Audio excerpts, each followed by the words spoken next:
সবাইকে স্বাগতম নতুন ভিডিওতে।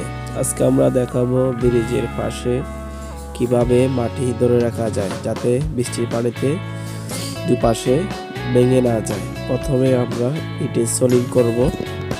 আপনারা ভিডিওটা না টেনে প্রথম থেকে দেখে যান, ভবিষ্যতে আপনাদেরও কাজে লাগতে পারে। আপনারা দেখতেছেন লেবাররা কি কষ্ট করে ইটের সোলিং করা শেষ।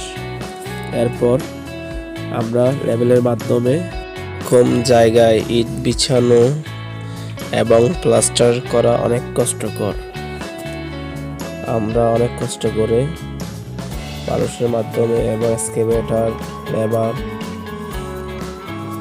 সিঁড়ি এগুলো দিয়ে কাজ সম্পন্ন করলাম।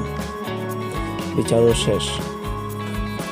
এরপর কিছু জায়গায় ইট বসানো যাচ্ছে না, তা সিমেন্ট দিয়ে ইট বসানো হচ্ছে।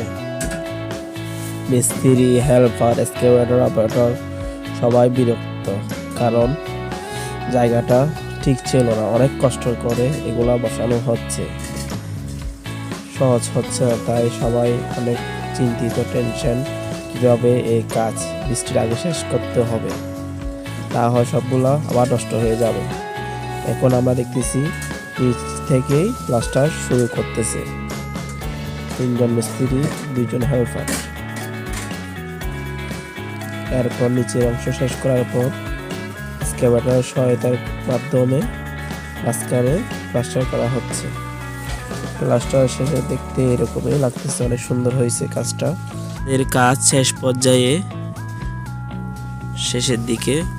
এভাবে আপনি বড় কোনো ব্রিজ অথবা কালভার্টের পাশে মাটি ধরে রাখার জন্য এভাবে কাজ করা। ভিডিও দেখতে থাকেন শেষ পর্যন্ত এবং আমার চ্যানেলে নতুন হয়ে থাকলে সাবস্ক্রাইব করে দেন, যাতে পরবর্তীতে নতুন নতুন ভিডিও পেয়ে যান।